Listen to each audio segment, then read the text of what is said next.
Hello students, welcome to my channel. तो student, जैसा कि अगर आप अपने बीए थर्ड सेमेस्टर में हिस्ट्री पढ़ते हैं, जिसमें आपको पढ़ना है आधुनिक भारत का इतिहास, यानी हिस्ट्री ऑफ मॉडर्न इंडिया। तो अगर आप लोग ये पढ़ते हैं तो इसकी क्लास मैंने शुरू कर दी है। और देखिए, जैसा कि आपको सबसे पहले क्या पढ़ना है कि भारत में यूरोपीय शक्तियों का आगमन। तो ऑलरेडी मैंने आपका इस टॉपिक पर पार्ट 1 की वीडियो अपलोड कर दी है, जिसमें मैंने आपको भारत में यूरोपीय शक्तियों के आगमन और उनके क्रम के बारे में पूरा डिटेल में पढ़ा दिया है। और सबसे पहले जैसा कि पुर्तगाली यहाँ पर आए थे हमारे भारत में, तो हमने पार्ट 1 में पुर्तगाली के बारे में पूरा एकदम डिटेल में सब कुछ डिस्कस कर लिया है, सारे इंपॉर्टेंट पॉइंट्स के साथ। तो आज की वीडियो में हम पढ़ने वाले हैं भारत में अंग्रेजों का आगमन और सत्ता पर अधिकार। जैसा कि देखिए, भारत के साथ व्यापार करने के लिए सभी यूरोपीय देश बहुत ज्यादा उत्साहित थे, प्रोत्साहित थे, क्योंकि उन्हें भारत के सूती कपड़े चाहिए थे, भारत के जो मसाले हैं वो चाहिए थे, जिसका व्यापार करने के लिए वो सब क्या थे, बहुत ही ज्यादा प्रोत्साहित थे। और जब सबसे पहले पुर्तगाली नाविक वास्को डी गामा ने 20 मई 1498 को कालीकट पहुंचकर भारत आने के लिए समुद्री मार्ग की खोज कर दी थी और पुर्तगाली भारत आ चुके थे। पुर्तगाली के बाद यहाँ पर डच आए, फिर उनके बाद अंग्रेजी शक्ति का यानी कि अंग्रेजों का हमारे भारत में आगमन हुआ।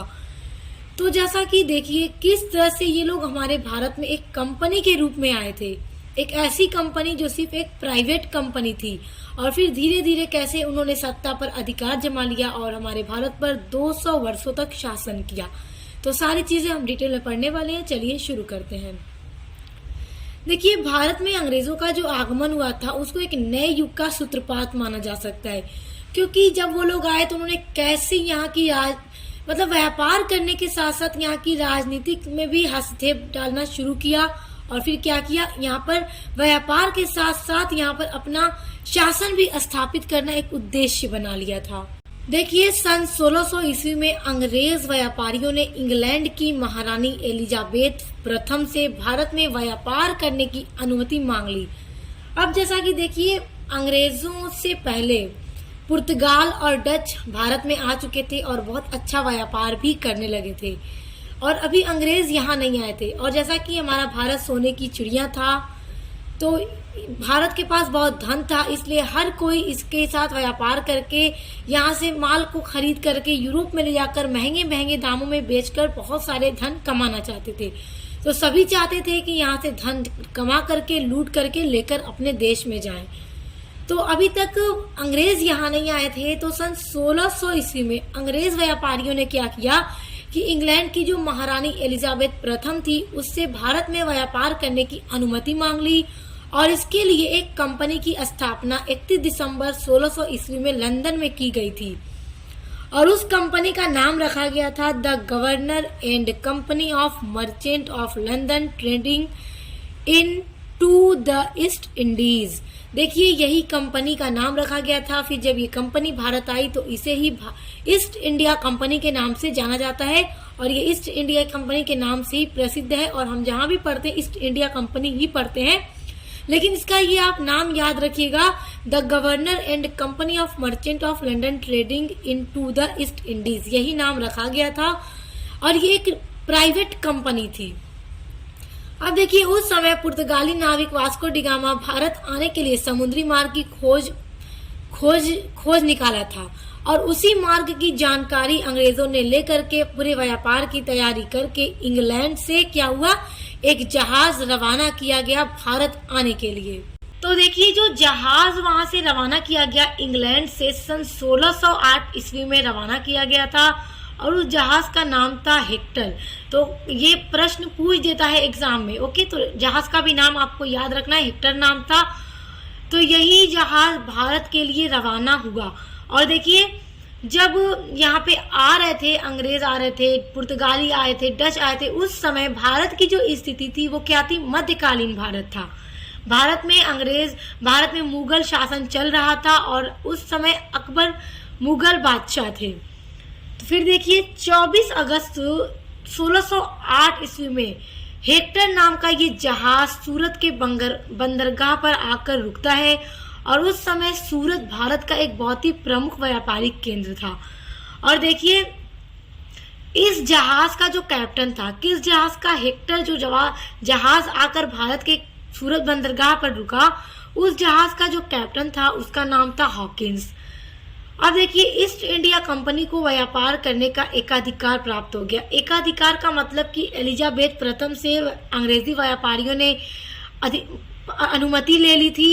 एकाधिकार का मतलब ये था कि और कोई भी इंग्लैंड की कंपनी यहाँ आकर व्यापार नहीं कर सकती थी। ईस्ट इंडिया कंपनी को ही यहाँ पर व्यापार करने का पूरा अधिकार प्राप्त था।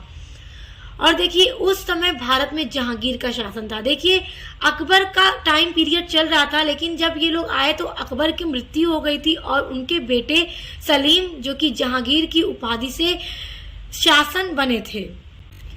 अब जैसा कि देखिए, उस समय पुर्तगाली कालीकट में अपना पूरा डेरा जमा चुके थे, क्योंकि पुर्तगाली यहाँ पर आकर व्यापार बहुत पहले से ही कर रहे थे। 1498 में ही वास्को डी गामा भारत आ गया था और तब से पुर्तगाली यहाँ पर थे और व्यापार कर रहे थे, और वह भारत में व्यापार कर रहे थे। देखिए, ब्रिटेन से पहले भारत में पुर्तगाली और डच मौजूद थे तथा पुर्तगालियों का हिंद महासागर पर पूरा नियंत्रण हो चुका था। तो हिंद महासागर पर नियंत्रण स्थापित करने के लिए जो उन्होंने पॉलिसी बनाई थी वो भी मैंने बताई थी आपको। उस पॉलिसी का नाम था ब्लू वाटर पॉलिसी। तो इसके पहले वाली वीडियो में मैंने सब डिस्कस कर दिया है, आपको पढ़ लीजिएगा। डिस्क्रिप्शन बॉक्स में मैं आपको लिंक दे दूंगी। अब जैसा कि स्टूडेंट्स देखिए, हिंद महासागर में ब्रिटेन के व्यापारिक जो भी प्रतिद्वंदी थे, जैसे डच थे और पुर्तगाली थे, वो पहले से ही मौजूद थे। लेकिन तब किसी ने भी ये अनुमान नहीं लगाया था कि ये कंपनी अपने देश के 20 गुना बड़े देश और दुनिया के सबसे धनी देशों में से एक देश पर 200 वर्षों तक शासन करने वाला है। जैसा कि वो लोग आए सिर्फ व्यापार करने के उद्देश्य से, लेकिन किस तरह उनके इरादे बदले और उन्होंने हमारे भारत को एकदम गुलाम बनाकर रख दिया और यहाँ पर 200 सालों तक क्या किया, शासन किया। तो आइए आगे पढ़ते हैं। अब देखिए, अंग्रेजों द्वारा भारत में स्थापित पहली अस्थायी कंपनी। देखिए, अंग्रेजों ने अपनी अस्थायी कंपनी स्थापित की, कहाँ की, कब की, अभी सारी चीजें डिटेल में बताऊंगी। अब देखिए, जब हॉकिंस जो आया भारत हेक्टर नामक जहाज से 1608 ईस्वी में, तो ब्रिटेन की ओर से भेजा गया जो विलियम हॉकिंस था, उसके सामने मुगल बादशाह को मनाने की अब एक चुनौती थी, क्योंकि हॉकिंस को ये बहुत जल्दी ही एहसास हो गया कि मुगलों की विशाल सेना से पार होकर जाना इतना आसान नहीं है। इसीलिए इसे जहांगीर के सहयोग की जरूरत थी, क्योंकि हॉकिंस को ये अंदाजा लग गया कि मुगल की जो विशाल सेना है इसको पार करना इतना आसान नहीं है। इसलिए मुगलों के साथ अच्छा संबंध बनाना होगा, जहांगीर से अनुमति लेनी होगी, क्योंकि इनके विरुद्ध होकर तो ये यहाँ पर जम नहीं पाते। इसलिए उन्होंने क्या किया कि जहांगीर, जो हॉकिंस था, वो जहांगीर के दरबार में गया। अब देखो, अंग्रेजों ने अपनी पहली अस्थायी कंपनी सूरत में स्थापित की 1608 ईस्वी में। जैसा कि हॉकिंस जब जहांगीर के दरबार में गया तो जहांगीर ने अपनी परंपरा के अकॉर्डिंग हॉकिंस का एक अतिथि के रूप में बहुत अच्छे से स्वागत किया, लेकिन उन्होंने उसे व्यापार करने की, यहाँ पर जैसे कि कंपनी स्थापित करने की अनुमति नहीं दी। तो जो सूरत में उन्होंने कंपनी का निर्माण कार्य शुरू किया था 1608 ईस्वी में, तो जहांगीर के द्वारा इसको रोकवा दिया गया। इस सूरत में अंग्रेजों की इस कंपनी की स्थापना जहांगीर के द्वारा रोकवा दी गई कि तुम यहाँ पे कंपनी नहीं बना सकते। तो इसलिए ये कंपनी का कार्य शुरू तो हुआ था मगर मुकम्मल नहीं हो पाया, इसको जहांगीर के द्वारा रोक दिया गया। तो इसलिए ये पहली अस्थायी कंपनी मानी जाती है जो सूरत में उन्होंने 1608 ईस्वी में बनाई थी। और अंग्रेजों द्वारा, देखिए, एक प्रश्न पूछता है कि अंग्रेजों द्वारा पहली अस्थायी कंपनी कहाँ पर और कब बनाई गई। तो अंग्रेजों द्वारा जो अपनी पहली अस्थायी कंपनी बनाई गई थी वो मसूलीपट्टनम में बनाई गई थी 1611 ईस्वी में। तो याद रखिएगा, पहली अस्थायी कंपनी मसूलीपट्टनम में 1611 ईस्वी में और पहली अस्थायी कंपनी सूरत में 1608 ईस्वी में। तो फिर देखिए, जिस कंपनी को 1608 ईस्वी में जहांगीर ने बनवाने से रोक दिया था अंग्रेजों की कंपनी को, तो फिर 1613 ईस्वी में सूरत की इस फैक्ट्री को अस्थायित्व प्राप्त हो गया, जहांगीर के द्वारा अनुमति दे दी गई और 1613 ईस्वी में ये जो कंपनी 1608 में आधी अधूरी बन के रुकी थी, 1613 ईस्वी में बनकर तैयार हो जाती है। अब देखो, हॉकिंस ने अपने प्रति जहांगीर की सहृदय तथा उदार व्यवहार को देखकर इस मौके का पूरा फायदा उठाया। अब जैसा कि उसने देखा कि जहांगीर उसके लिए काफी उदार है, उसका व्यवहार उसके लिए अच्छा है, तो हॉकिंस ने उस जहांगीर के इस व्यवहार का इतना ज्यादा फायदा उठाया कि उसने जहांगीर से कुछ विशेष अधिकार तथा सुविधाएं प्राप्त कर ली और जहांगीर को पुर्तगालियों के खिलाफ भड़काना भी शुरू कर दिया, जो पुर्तगाली यहाँ पर पहले से ही बसे थे और व्यापार कर रहे थे और काफी मात्रा में लाभ भी कमा रहे थे। अब देखो, अंग्रेजों ने मुगलों के साथ अपने संबंध को अच्छा बनाए रखा था। अब देखिए स्टूडेंट्स, जब ईस्ट इंडिया कंपनी ने भारत में व्यापार करना शुरू कर दिया तो वो यहाँ से सस्ती चीजें खरीद कर यूरोप में ले जाकर ऊंची कीमत पर बेचा करती थी और अच्छे लाभ कमाती थी। अब देखिए, समस्या यह थी कि जो सारी कंपनियां थी एक जैसी चीजें ही खरीदना चाहती थी। अब जैसे पुर्तगाली हो या अंग्रेज हो, यानी ईस्ट इंडिया कंपनी हो या फिर डच हो, अब सभी का क्या उद्देश्य था? एक ही चीज को खरीदना था। जैसे कि यूरोप के बाजारों में भारत के बने जो बारीक सूती कपड़े थे, रेशम की जबरदस्त मांग थी और इसके अलावा यहाँ के जो काली मिर्च, लौंग, इलायची, दालचीनी के जो बने मसाले थे उनकी भी यूरोप में बहुत ज्यादा मांग थी। तो अब यही समस्या थी कि सारी कंपनियां इन्हीं वस्तुओं को खरीद कर ले जाकर बेचना चाहती थी।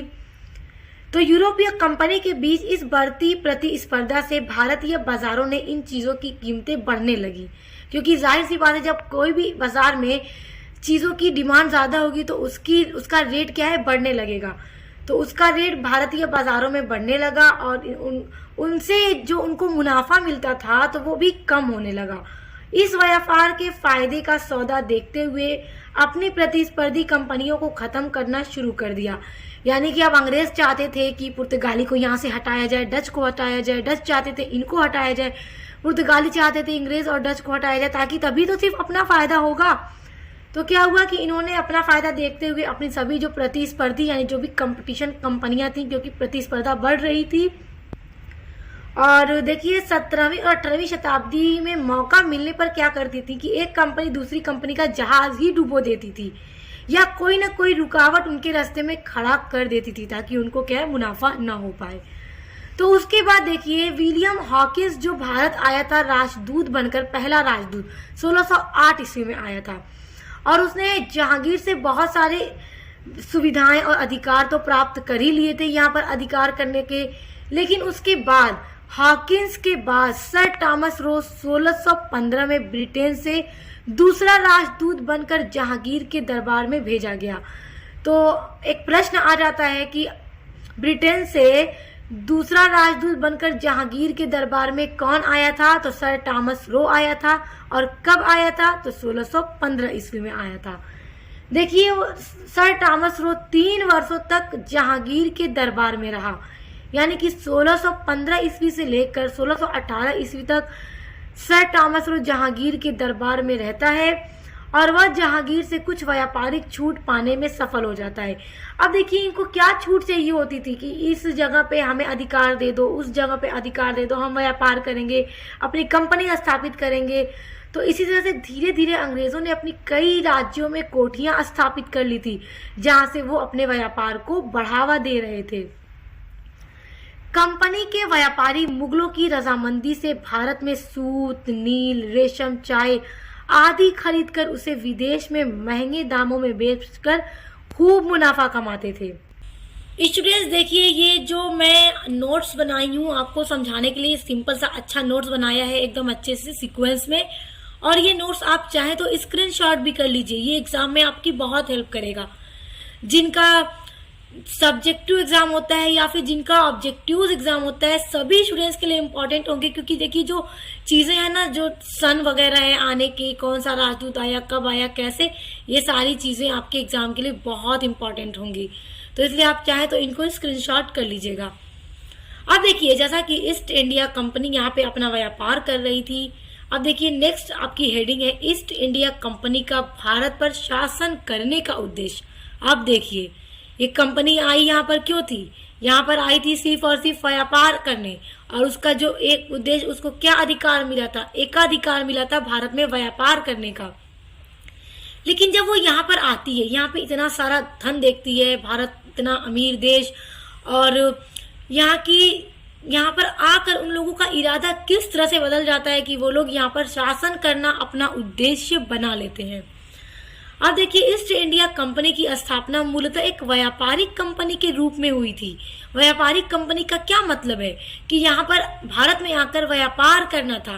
क्या चीजें? यहाँ से सूत, नील, रेशम, चाय, मसाले, इन सभी को खरीद कर ले जाकर विदेश में उचित कीमतों पर बेचकर ज्यादा से ज्यादा लाभ कमाना था।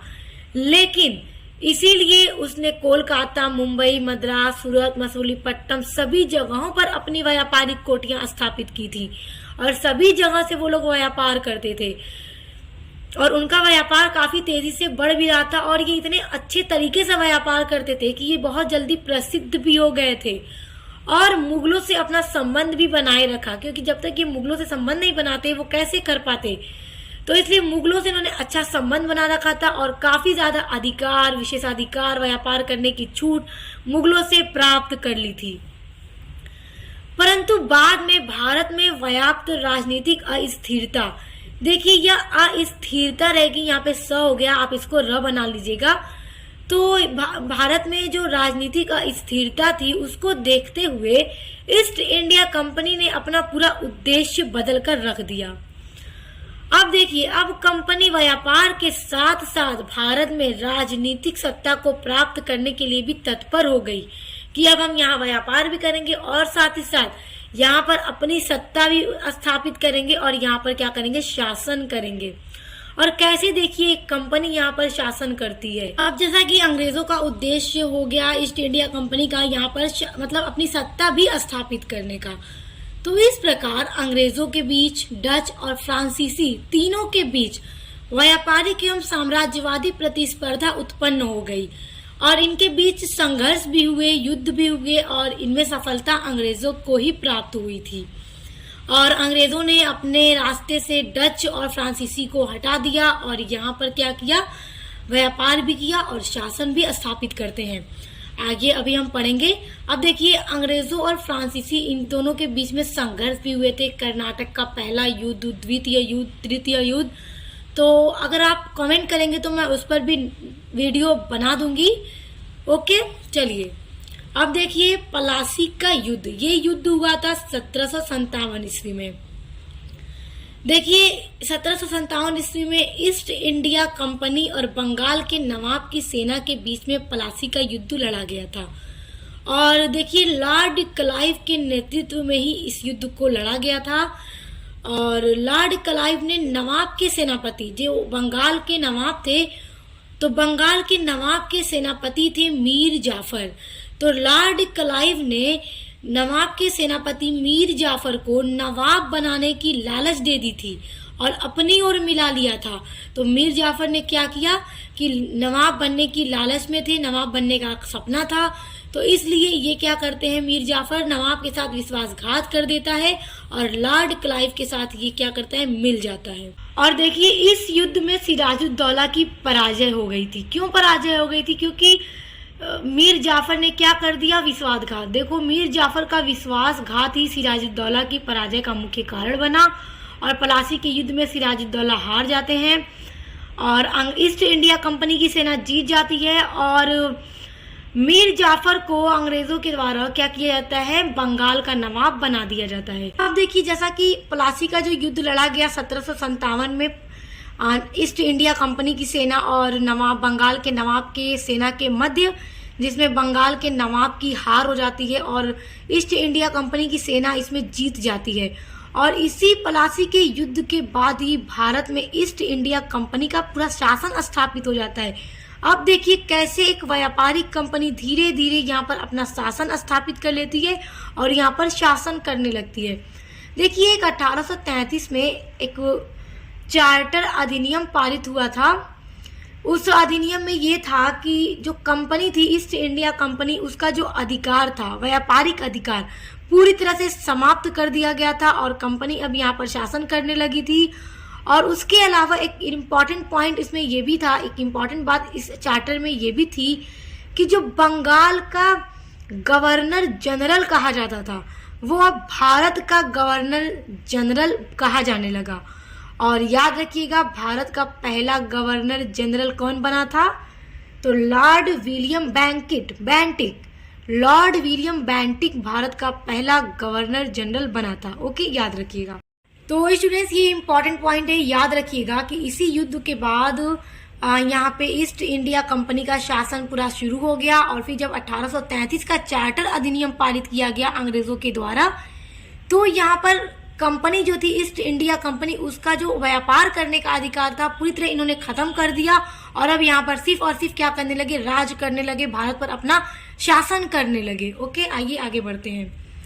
अब देखो, 1857 के विद्रोह के बाद कंपनी के शासन का अंत, ये भी बहुत इंपॉर्टेंट पॉइंट है आपके एग्जाम के दृष्टि से। अब देखो, जैसा कि कंपनी तो शासन करने लगी थी, प्लासी के युद्ध के बाद से ही कंपनी का शासन भारत में शुरू हो गया था। और 1757 समझ लीजिए 1857 से 58 के आसपास कंपनी यहाँ पर शासन करती है। लेकिन जो 1857 का विद्रोह हुआ था, उसके बाद कंपनी का जो यहाँ पर शासन था वो खत्म कर दिया गया था। देखिए, 1857 की पहली स्वतंत्रता आंदोलन, या कहिए कि देखिए पहला स्वतंत्रता आंदोलन किया गया था भारत में 1857 ईस्वी में। देखिए, ये जो 1857 का विद्रोह था ईस्ट इंडिया कंपनी के खिलाफ किया गया था भारत के लोगों के द्वारा। लेकिन देखिए, ये जो आंदोलन था सक्सेस तो नहीं हुआ था, लेकिन इसके बाद से ही भारतीय लोगों के दिलों में अपने राष्ट्र के प्रति आंदोलन करने की जागरूकता बढ़ी और लोगों ने आंदोलन करना शुरू कर दिया था भारत को अंग्रेजों से आज़ाद कराने के लिए। और फाइनली 15 अगस्त 1947 को हमारा भारत अंग्रेजों से आज़ाद हो गया। तो देखिए, जब 1857 का विद्रोह हुआ था तो उसी के बाद भारत में ईस्ट इंडिया कंपनी का जो शासन था उसको पूरी तरह से अब खत्म कर दिया गया था। और क्या हुआ? ब्रिटिश क्राउन के हाथों में भारत का पूरा नियंत्रण चला गया। और अब जो ईस्ट इंडिया कंपनी अभी तक शासन कर रही थी तो उस कंपनी को अब खत्म कर दिया गया और अब ब्रिटिश क्राउन यहाँ पर शासन करने लगे। तो देखो, 1857 में क्या हुआ? कंपनी का शासन खत्म हो गया और 1858 में देखो एक अधिनियम पारित हुआ था, 1858 का भारत शासन अधिनियम।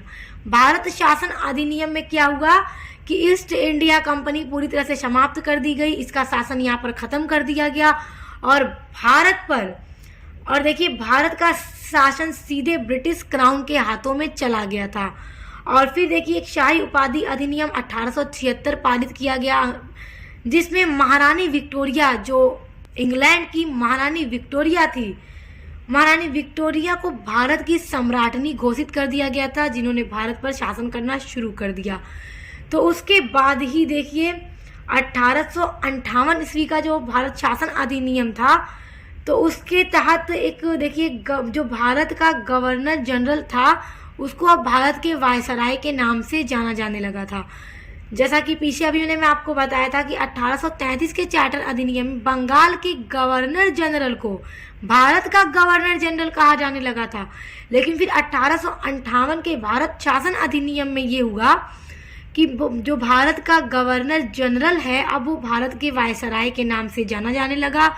और भारत का पहला वायसराय कौन बना था? लॉर्ड कैनिंग बने थे। तो याद रखिएगा स्टूडेंट्स, ये था हमने देखा कि किस तरह से एक प्राइवेट कंपनी यहाँ पर ईस्ट इंडिया कंपनी आई व्यापार करने के उद्देश्य से, और किस तरह से इन्होंने यहाँ पर अपनी सत्ता स्थापित की और 200 वर्षों तक यहाँ पर शासन किया। तो आई होप आपको सारी चीज़ें बहुत अच्छे से समझ में आ गई होंगी। तो अब हम आपका नेक्स्ट वीडियो के साथ मिलेंगे स्टूडेंट्स। तो चैनल को सब्सक्राइब करके बेल आइकन को प्रेस कर लीजिए, ताकि जैसे जैसे एक सीक्वेंस में मैं आपकी यूनिट्स को अपलोड करती रहूँ आपको वीडियोस पढ़ने के लिए मिलती रहे। तो अब मिलते हैं नेक्स्ट वीडियो के साथ।